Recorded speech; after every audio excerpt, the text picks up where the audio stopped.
I just wanted to bring it up because today is a really interesting anniversary day, May 8th, 2025.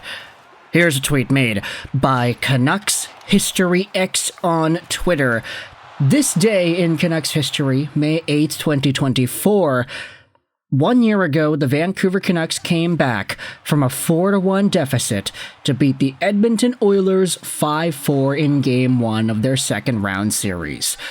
Nikita Zadorov and Connor Garland scored 39 seconds apart in the third period to help Vancouver tie the game and then take the lead.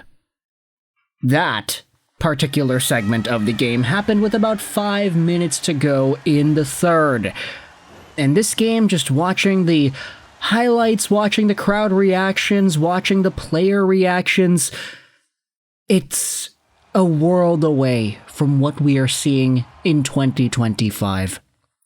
It's sad. Really sad.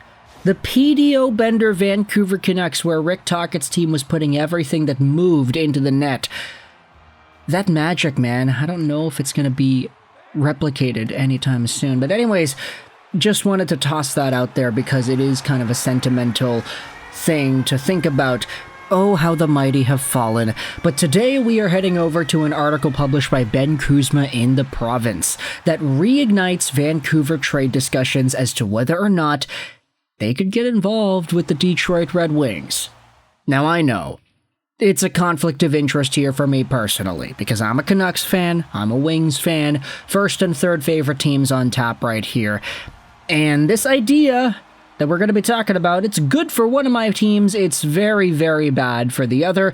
Let's head over onto Kuzma's piece from May 4th, 2025, NHL Draft Lottery.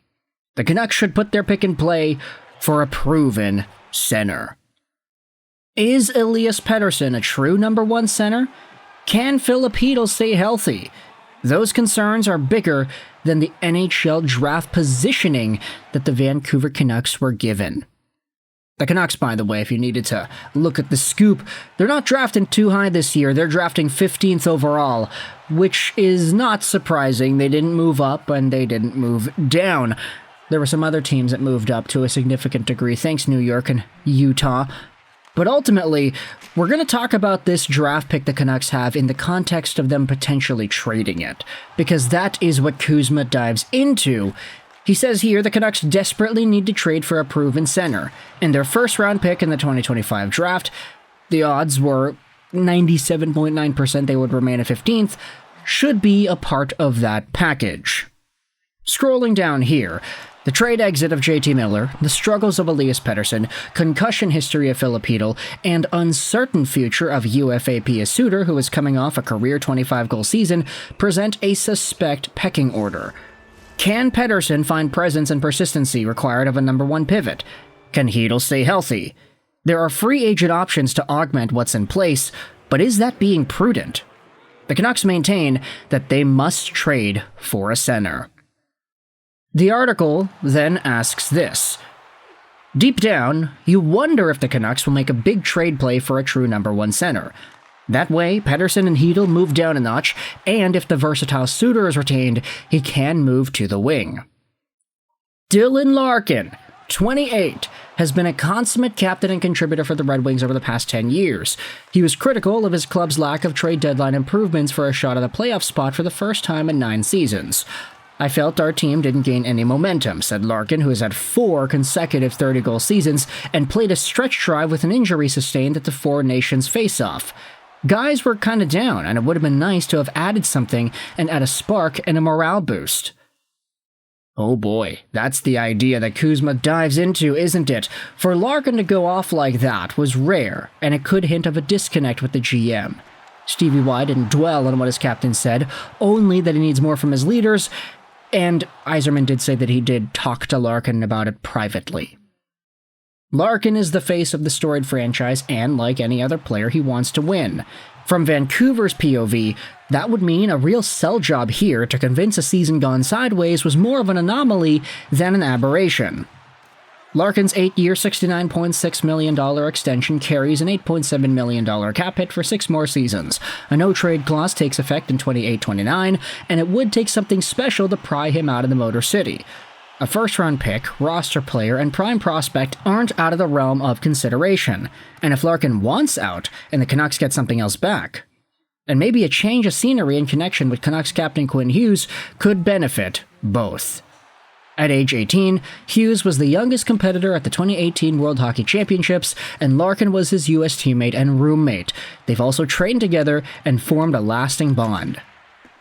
So this idea is indeed interesting. We have spoken about the idea of Larkin getting potentially moved around and maybe even to Vancouver in the past, but I didn't realize that Dylan Larkin could play a pretty significant part in the Keep Quinn Hughes Happy mission that everybody seems to be talking about here in Vancouver.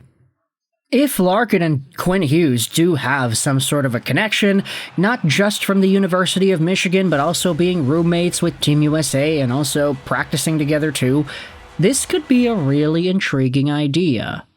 But for Vancouver's sake, if you wanted to talk about that trade price, a first, a prospect, and a roster player. Oh yeah, where have I heard that before? It's literally the main trade proposal idea that everybody's been talking about a bunch over the past few years, with whomever it is potentially gets on the market.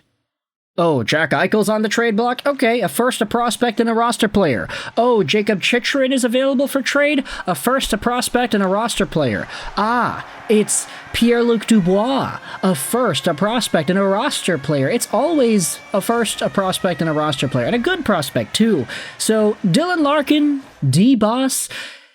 Yeah, okay, if we're thinking about 15th overall, Lekaramaki, and I don't know, like Connor Garland or somebody, yeah, maybe that's a little bit too much now that I think about it. Garland's really good, but the Canucks would have to get rid of some value in order to get Larkin onto their team.